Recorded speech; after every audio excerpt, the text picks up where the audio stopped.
Baik, Assalamualaikum warahmatullahi wabarakatuh. Pada kesempatan kali ini saya akan menyampaikan atau menjelaskan tentang materi bab 2 dari mata kuliah perpajakan, yaitu tentang pajak penghasilan ya. Baik, di sini akan saya mulai.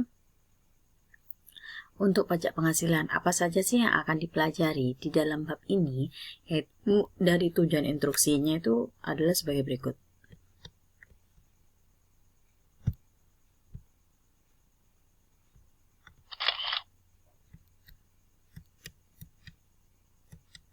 Nah, ini yang pertama, kita akan mempelajari tentang subjek pajak, objek pajak, tarif pajak, dan cara perhitungan pajak. Pajaknya apa? Yaitu tentang pajak penghasilan. Itu yang akan kita pelajari di dalam bab ini ya. Nah, baik, sebelum kita masuk ke subjek pajak, objek, tarif, dan cara perhitungan, kita harus ketahui dulu yang namanya pajak penghasilan atau penjelasan dan pengertian dari pajak penghasilan. Apa sih sebenarnya pajak penghasilan itu? Ini pajak penghasilan itu boleh kalian tulis, tidak apa-apa, ataupun diulang-ulang lagi kalimat saya, silakan. Saya memperbolehkan kalian. Jadi pajak penghasilan itu adalah pajak yang dikenakan terhadap subjek pajak untuk penghasilan yang diterima atau diperolehnya dalam 1 tahun pajak. Jadi dikenakan pada subjek pajak ya atas sebuah penghasilan ya, atas sebuah penghasilan yang diterima ataupun itu diperoleh dalam 1 tahun pajak. Itu disebut dengan pajak penghasilan. Bisa dipahami kan? Jika sudah paham dengan pajak penghasilan, baru kita mengetahui subjek pajak. Karena apa? Tadi di kalimat pajak penghasilan adalah pajak yang dikenakan pada subjek pajak atas penghasilannya. Berarti di situ dari kalimat itu kita harus mempelajari dulu apa sih sebenarnya subjek pajak penghasilannya. Ini kita sudah masuk ke sini. Subjek pajak penghasilan. Subjek pajak penghasilan di sini ada 4 ya. Ada orang pribadi, ada warisan, ada badan, dan ada BUT atau bentuk usaha tetap ya. Orang pribadi, mungkin kalian sudah paham kan sama orang pribadi, di mana orang pribadi itu adalah subjek pajak ya. Subjek pajak yang subjek pajak dapat bertempat tinggal ya, dapat bertempat tinggal atau berada di Indonesia, maupun itu berada di luar Indonesia atau di luar negeri. Itu disebut dengan subjek pajak orang pribadi. Nah, yang kedua, subjek pajak itu adalah warisan. Apa sih warisan itu? Yaitu warisan di sini yang dimaksud dengan subjek pajak adalah warisan jika warisan itu belum dipisah ataupun belum diturunkan ke anak-anak cucunya ataupun ke anak dan cucu-cucunya, masih atas nama kakek Anda, itu tetap masuk ke subjek pajak penghasilan. Tapi kalau sudah diturunkan atau sudah dibagi, itu tidak terkategori kepada subjek pajak penghasilan seperti itu.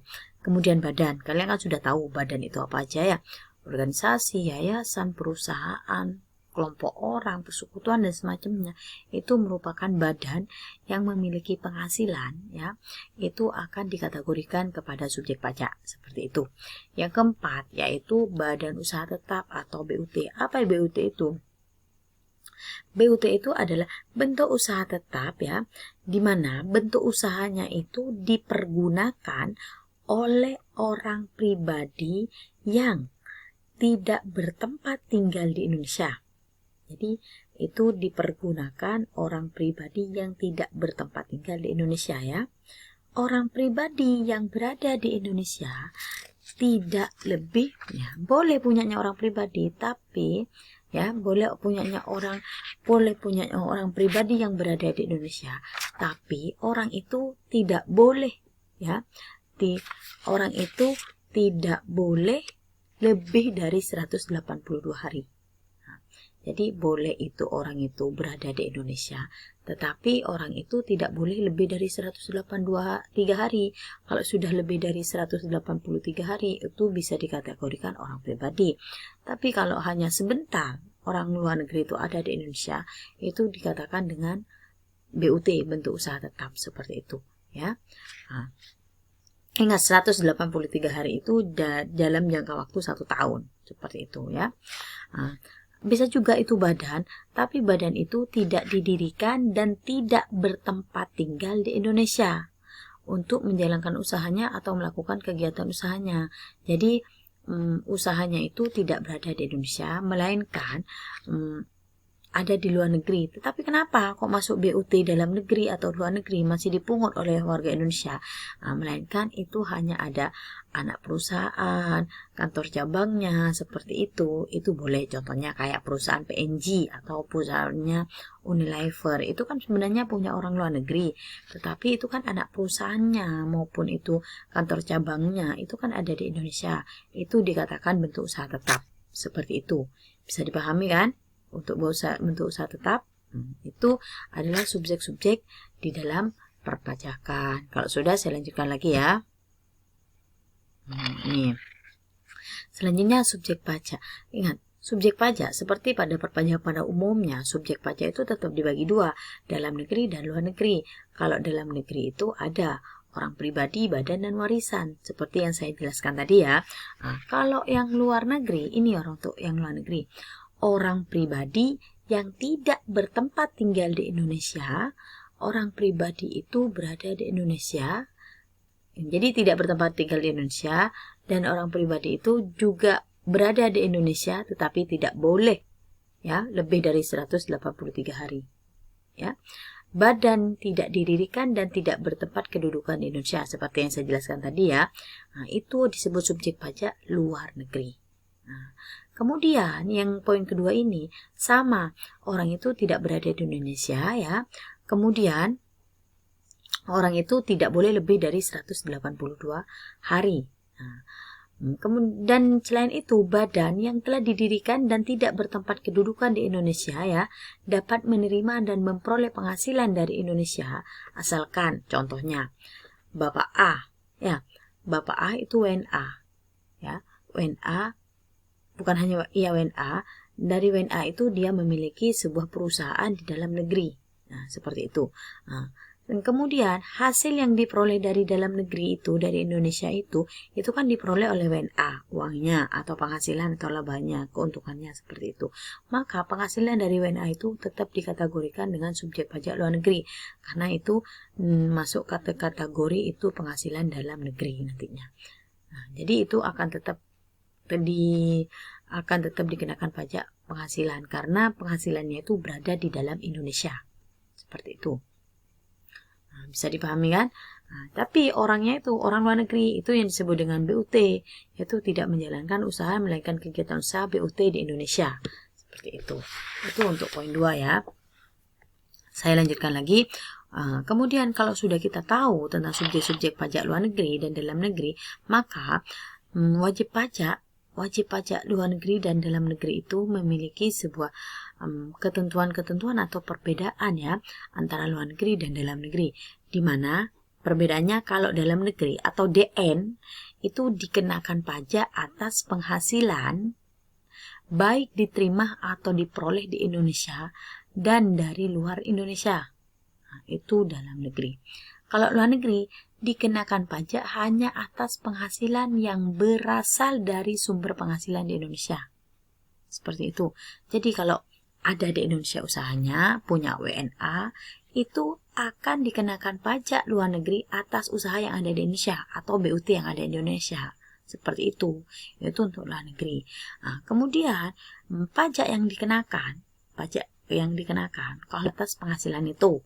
Kalau luar negeri penghasilan bruto, berarti kalau dalam negeri penghasilan bersih, kalau luar negeri itu adalah penghasilan kotor, seperti itu. Tarifnya untuk dalam negeri mengikuti Undang-Undang Pasal 17, kalau yang luar negeri Pasal 26. Kalau yang dalam negeri wajib menggunakan SPT, tapi kalau yang luar negeri tidak menggunakan SPT ya, tidak wajib sifatnya, seperti itu. Jadi itu perbedaannya wajib pajak dalam negeri dan luar negeri. Kemudian kewajiban pajak subjektif. Apa sih kewajiban pajak subjektif ya? Kewajiban pajak subjektif ini adalah kewajiban pajak yang tidak bisa diwakilkan. Nah, Bu sama BUT seperti tadi, BUT kecuali BUT itu bisa diwakilkan. Itu ketika BUT itu bisa diwajibkan sehingga memiliki sifat subjektif harus selalu melakukan peraturan perpajakan. Baik itu melakukan pembukuan, penghitungan, penyetoran sampai ke pembayaran pajak itu semuanya sifatnya subjektif. Nah, sejak kapan kita memiliki kewajiban subjektif? Ya, mulainya kalau orang pribadi dalam negeri itu saat lahir, ya, berakhirnya kapan? Saat meninggal. Kemudian saat berada di Indonesia dan saat meninggal berakhirnya. Kalau badan saat berdiri berakhirnya ketika sudah bubar. Luar negeri melalui BUT itu ketika menjalankan usaha, berakhirnya ketika tidak menjalankan usaha. Kalau subjek pajak luar negeri tidak melalui BUT itu saat menerima dan memperoleh penghasilan di Indonesia. Kalau subjek pajak luar negerinya berakhirnya itu saat tidak menerima penghasilan kembali dari orang luar negeri itu. Warisan belum terbagi, ya, warisan belum terbagi itu masih menjadi subjek pajak penghasilan. Tapi kalau sudah dibagi berarti itu bukan kategori pajak penghasilan, jadi itu sudah berakhir. Seperti itu. Itu adalah sifat subjektifnya bagi setiap wajib pajak dalam negeri dan luar negeri. Ya.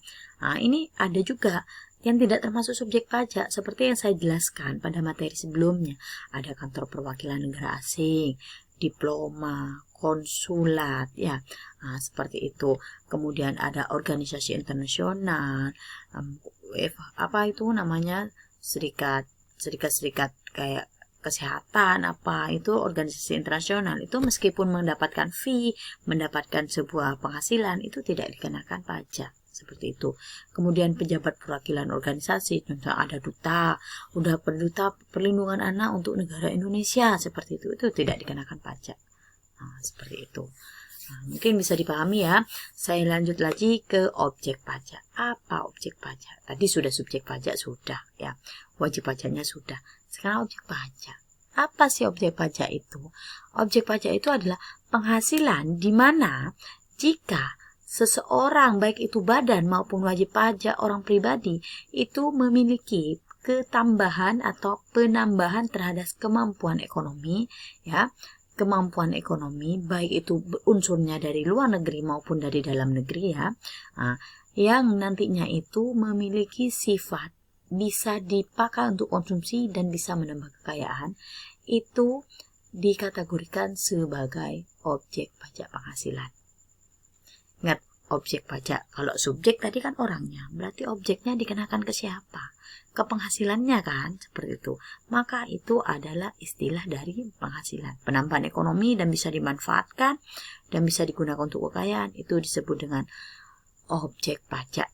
Objek pajaknya apa untuk pajak penghasilan? Yaitu penghasilan. Seperti itu ya.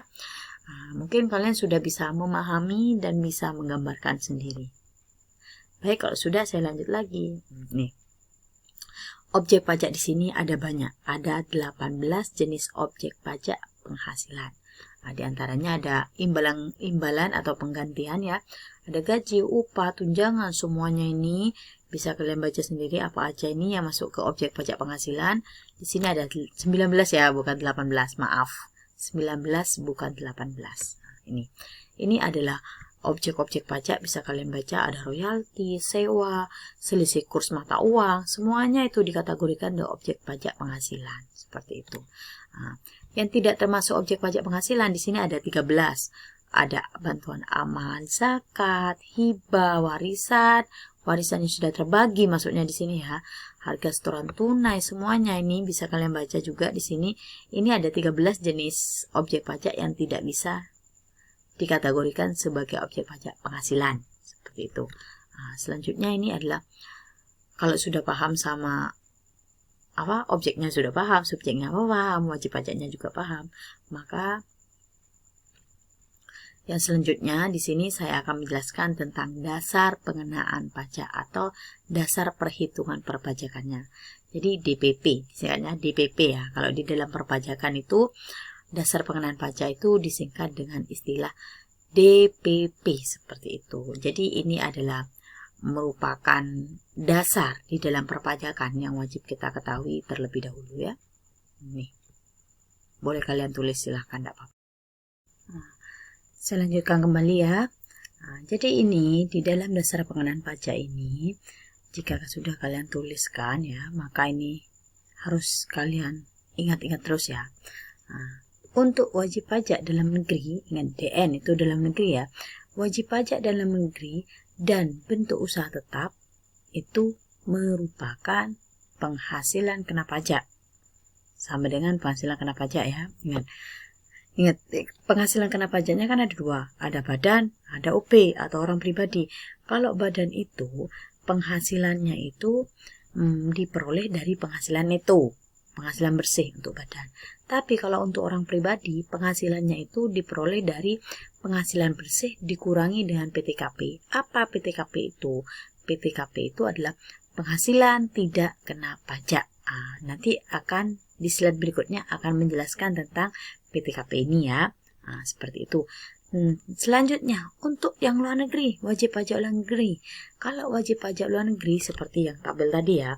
Kalau wajib pajak luar negeri itu dikenakannya ya pada penghasilan kotor atau penghasilan bruto. Seperti itu. Jadi itu adalah dasar-dasar pengenaan pajak untuk pajak penghasilan, untuk wajib pajak dalam negeri dan wajib pajak luar negeri. Seperti itu ya. Kalau sudah saya lanjut lagi.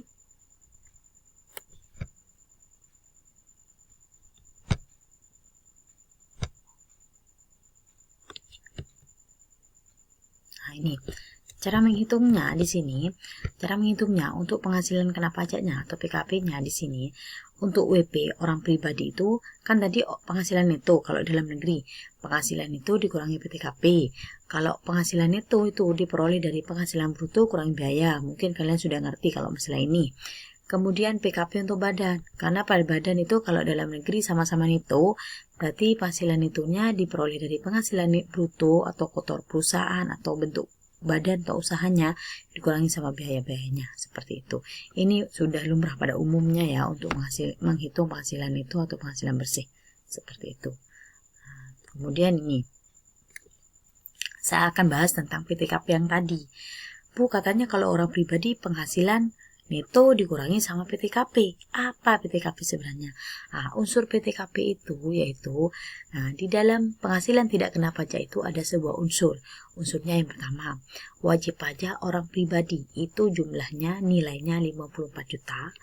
Tambahan untuk yang sudah kawin itu nambah 4 juta 500. Kemudian jika istrinya juga bekerja, maka ada tambahan juga 54 juta. Kalau Anda punya anak, satu anak 4 juta 500. Yang masuk ke PTKP yaitu 3 anak. Ya. Kalau 5 Bu, berapa yang akan dihitung? Itu yang akan dihitung adalah 3, karena maksimalnya 3. Kalau 2 Bu, ya 2 dihitungnya. Jadi 2 dikalikan 4 juta 500, 3 dikalikan 4 juta 500. Jadi PTKP ini nantinya itu akan menjadi pengurang terhadap penghasilan netonya. Seperti itu. Unsur PTKP-nya ada ini. Nanti kalau sudah ada soal, kalian akan paham.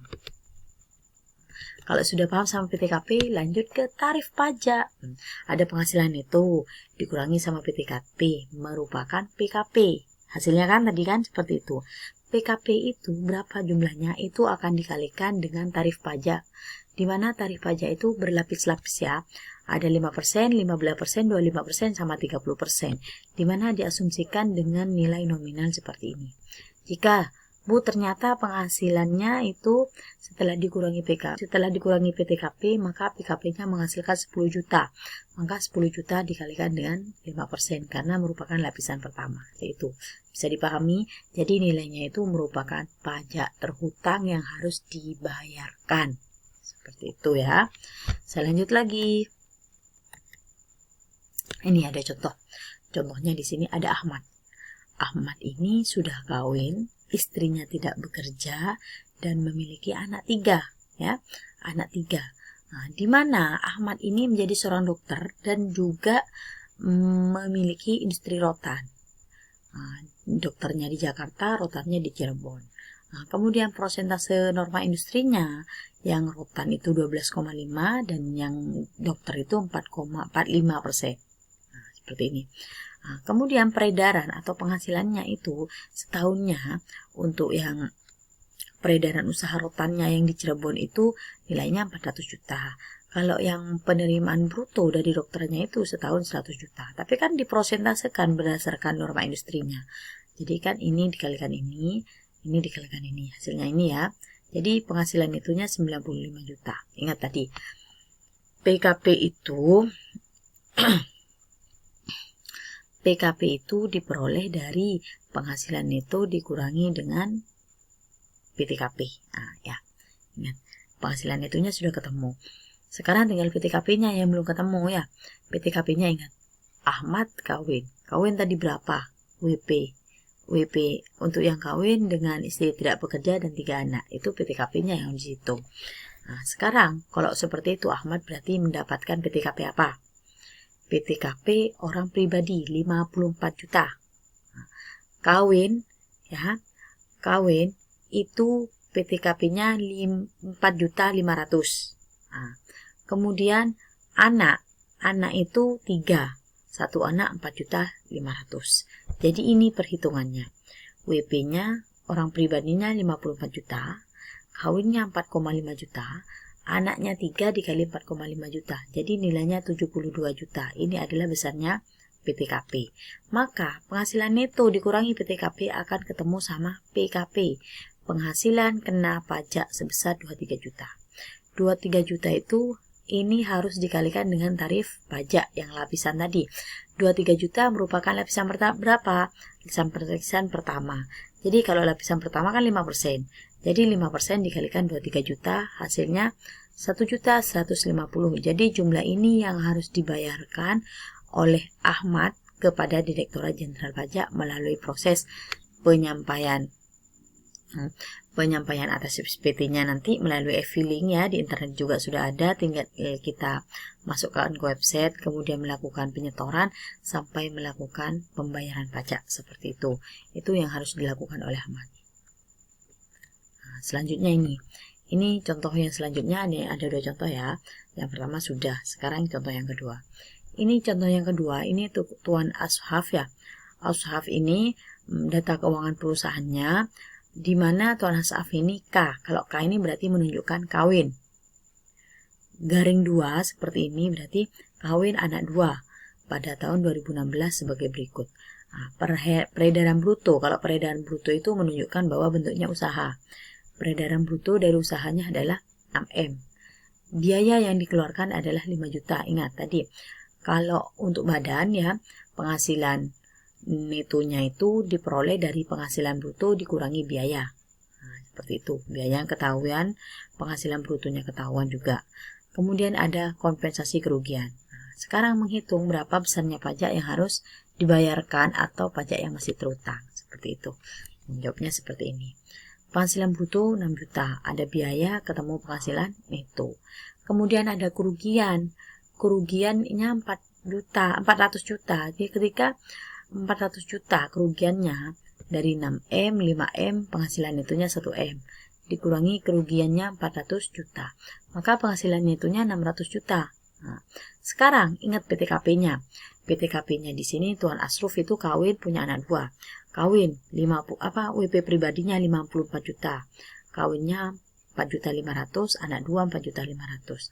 Jadi anak 2 itu 9 juta ditambah dengan 4.500.000, 13.500.000 ditambah dengan 54 juta, jadinya adalah 67.500.000. Jadi PTKP-nya 67.500.000. Jadi 600 dikurangi sama PTKP hasilnya berapa? Yaitu 532.500.000. Nah, dari hasil ini merupakan lapisan keberapa? 500 juta, 32.500. Kita balik lagi ke slide berikut sebelumnya. 500 juta ya. Nah, kan 500 juta lebih, berarti kan di sini. Berarti kita kerjakannya seperti ini. Saya buatkan ya. Nah, cara pengerjaannya seperti ini. Lanjutkan di bawahnya.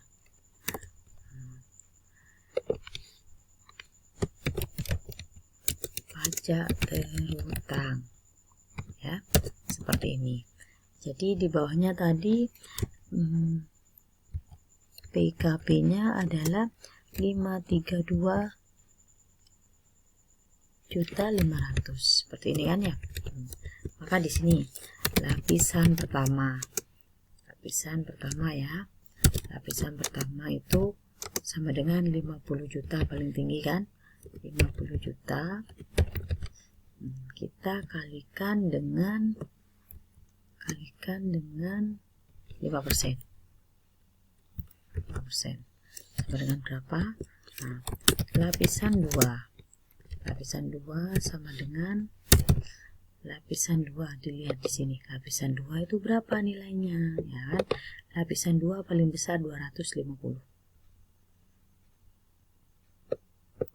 Masuk 250 juta. Dikalikan sama 15%. Sama dengan berapa? Berapa sudah? Sudah 300 juta kan? Seperti ini. Sisanya berapa? Sisanya adalah lapisan 3. Berapa lapisan 3? Yaitu jika ini sudah 300, berarti kan sisanya 232,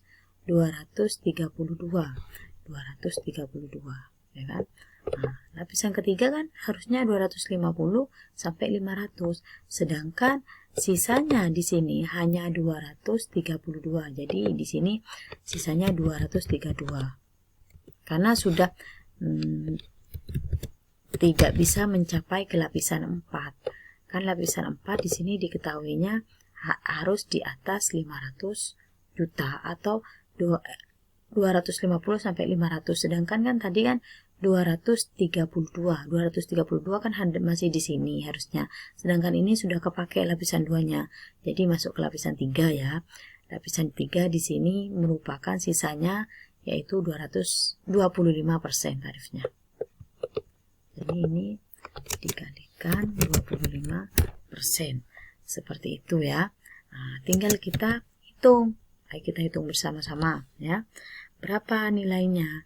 Jika 50 juta kan ya, 50 juta kita kalikan dengan 5%. Jadi nilainya di sini adalah 2.500.000. Seperti ini. Ini sekarang 250 juta ya. Nah, kita kalikan 15%. Ini 37.500.000. Sekarang 232.500. Nah, kita kalikan 25%. Jadinya di sini adalah 58.125 juta. 125 juta. Seperti ini. Jadi di sini dapat diketahui jumlah pajak terhutang di sini sama dengan ini dijumlah semuanya ya. Dijumlah semuanya ditambahkan antara ini apa? 2.500.000 ditambah 37 juta ya. 37 juta di situ ditambah dengan 58 juta, itu semuanya ditambah, itu hasilnya berapa, itu akan menjadi pajak terhutang. Seperti itu, akan menjadi pajak terhutang. Jadi berapa ya nilainya ini? 98 juta, 125 juta, seperti ini. Jadi ini yang harus dibayarkan kepada Direktorat Jenderal Pajak. Nah, sampai di sini materinya sudah selesai ya untuk materi pajak penghasilan. Mungkin ada yang mau ditanyakan ataupun ada hal-hal yang belum dimengerti dari materi ini. Silakan kita diskusi di grup ya. Nanti saya akan buat membuka diskusi agar kalian bisa bertanya maupun ada hal-hal yang belum dimengerti, silahkan ya. Sudah saya akhiri perkuliahan sekarang ini atau maupun penyampaian materi ini. Saya ucapkan terima kasih, selamat menyaksikan. Wassalamualaikum warahmatullahi wabarakatuh.